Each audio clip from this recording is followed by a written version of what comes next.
Ding, ding, ding, ding. I woke up this morning, toes out of my shoes. It's the summer of fun on TOV. It's the summer of fun, just watch and see. On this week's episode of The Summer of Fun, we are joined by Bob Morelli, who is a Dean Martin impersonator and is performing at the Dean Martin Festival this Saturday, June 15th. I did play the Dean Martin Festival, but at Jaggin' Around, and it was now Frelick's.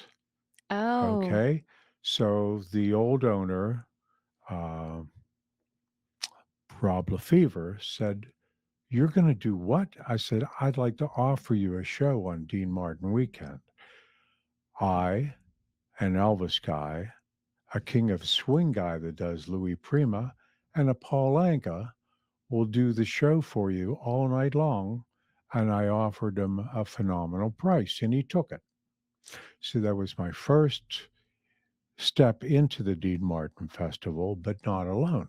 And then I got known by some people, you know. And now you'll say in 2003 when Jojo D'Albert. Jojo D'Albert 2003 saw me in Pittsburgh. Oh, he saw you in Upper Pittsburgh. St. Clair. The Living Room was the name of the place on a Wednesday night. And he pulled me over and he said, "Hey, you're a $400 player." I went, "Is that the maximum you're ever going to pay me? Or are you saying that currently that's what I'm worth?" And he said, "No, you're good. You could do like an hour, 90 minutes, and you're $400 now." And I said, "Fine. Do you think that I'd be a candidate for the Spot Bar or the high school Big Red auditorium for this coming year, you know?" And he said, "Certainly, you know." So I started then. My question is, when did you fall in love with the Dean Martin music? Oh, well, that was long ago. Long ago. I think I was an artist when I was in my teens, but I had a affinity for watching those talk shows, and some of the celebrities that did impersonations, you know, like Boris Karloff and Jimmy Stewart and all the guys that are dead now that you can't do. But then I got a real tape recorder. And it didn't have a plug-in for anything, so you put the microphone on the speaker, and I'd like to listen to Dean. And I said, I can hear myself do that, but nobody else could. And as my voice changed and deepened, I kept practicing those songs and played the albums, used my reel-to-reel, stop and start, stop and start. I ruined probably 3 spindles because the fins broke off. Stop and start, stop and start, you know. And I finally got close. What were the songs? Some of the early songs that you remember? Probably Amore. Okay. And actually, at that time, Dean was starting to cross over into country. So I liked the ones that he was doing, like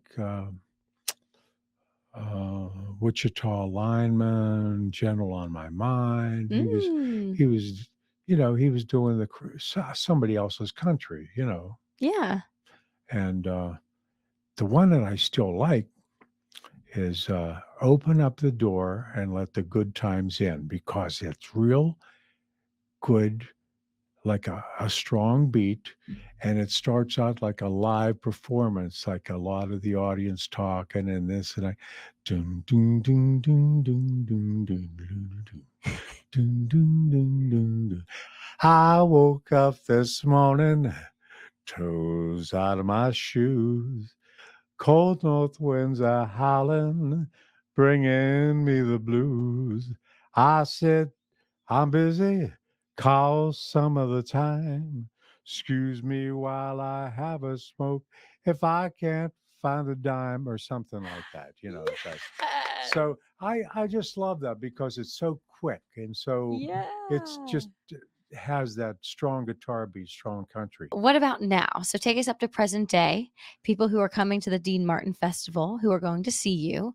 What keeps you going now, and what are still some of those You know, favorites? it's bigger than Groundhog Day.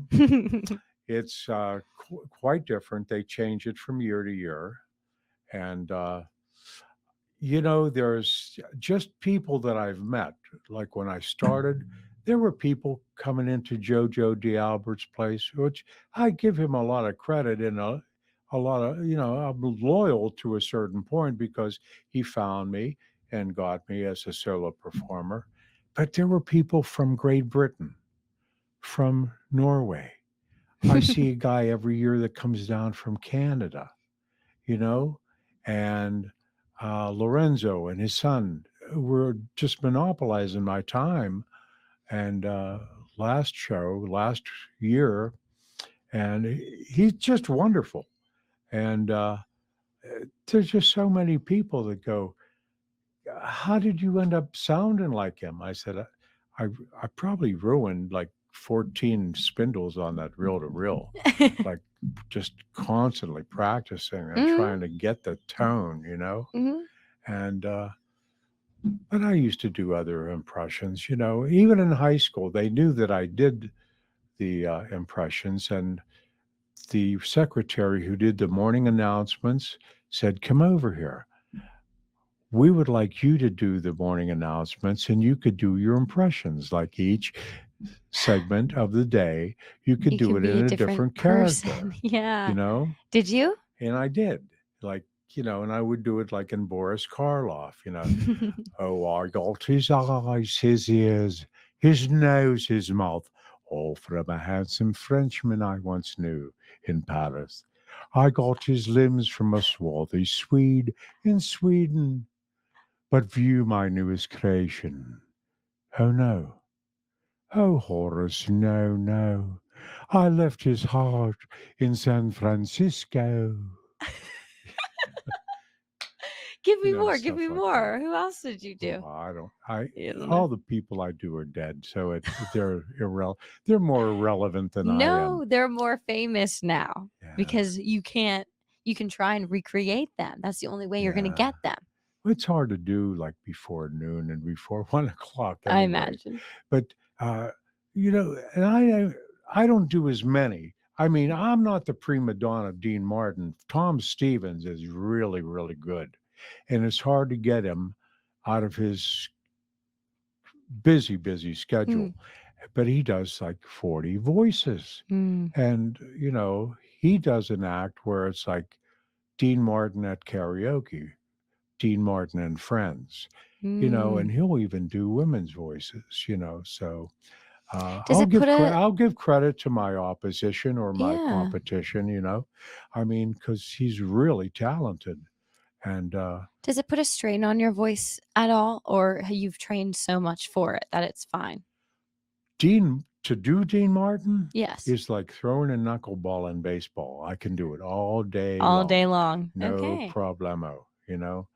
Uh, to do the impressions and to incorporate Jerry Lewis with the screaming in it, yeah, that'll Jerry injure your Lewis. voice. Yeah. Yeah.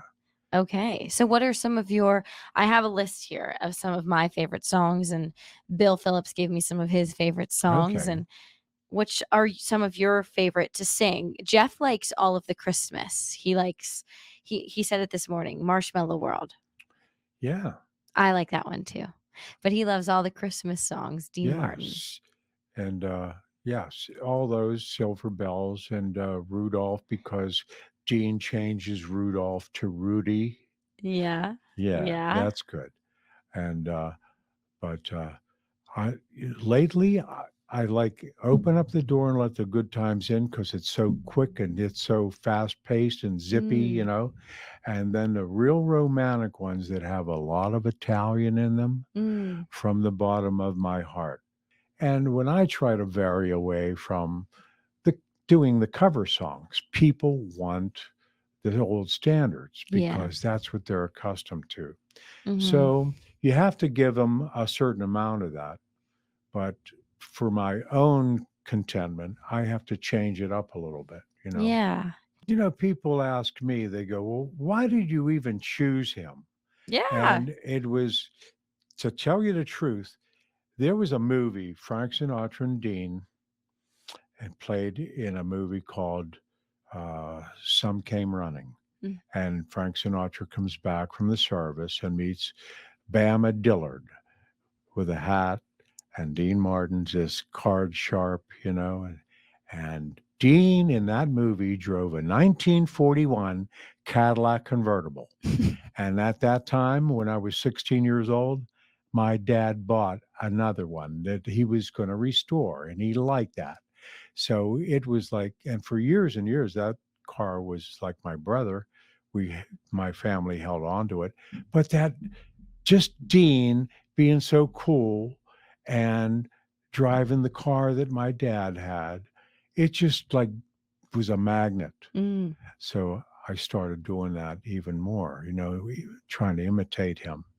And people ask now, why Dean? Why do you think he's lasted so long? Because his image still has what it had then. Men wanted to be him, and women wanted to be with him. Mm-hmm. So, and his music is just such that nobody else had this. It's time. When he sings, you can hear his smile. You cannot hear anybody else's smile. Maybe because they're not smiling, but Dean had that charm, that debonair kind of thing. And he was having fun doing it. And the smile came through. And I try to do that. And when I don't sound like Dean, I'm not smiling enough. There you go. You need to smile a little bit more. Yeah. Well, thank you so much for sharing with Hey, us. I'm so flattered that you brought me into the studio to do this. I tend to ramble on, and I hope I didn't switch gears too many times You through the didn't. show. This was wonderful. Well, thanks so much. I don't think that people get to hear enough the background behind all of this and in your perspective. They simply go and they hear you sing. And they hear, the commentary that you have, but it's nice to hear the conversation behind why you started to do it and the connection that you feel. I say that I've lived in the shadow of fame for 20 years doing this because Dean was the superstar. Who else could be in Vegas, stage shows, recording, movies, and then have his own TV show too, and do all those. At one time, he was the highest paid performer in show business for a couple years, until he was eclipsed, But what a legacy to even try to live up to. It's like, and I'm glad I sound a little bit like them, and it's fun to keep doing it, So I appreciate you having me here today. Thank you. And we have fun hearing it. So I appreciate you coming in. And that'll do it for this edition of the Summer of Fun. Again, that was Bob Morelli, Dean Martin impersonator, who you can catch at the Dean Martin Festival this Saturday, June 15th. For more events in the Ohio Valley, make sure you visit our website, WTOV9.com. And thanks for tuning in to the Summer of Fun.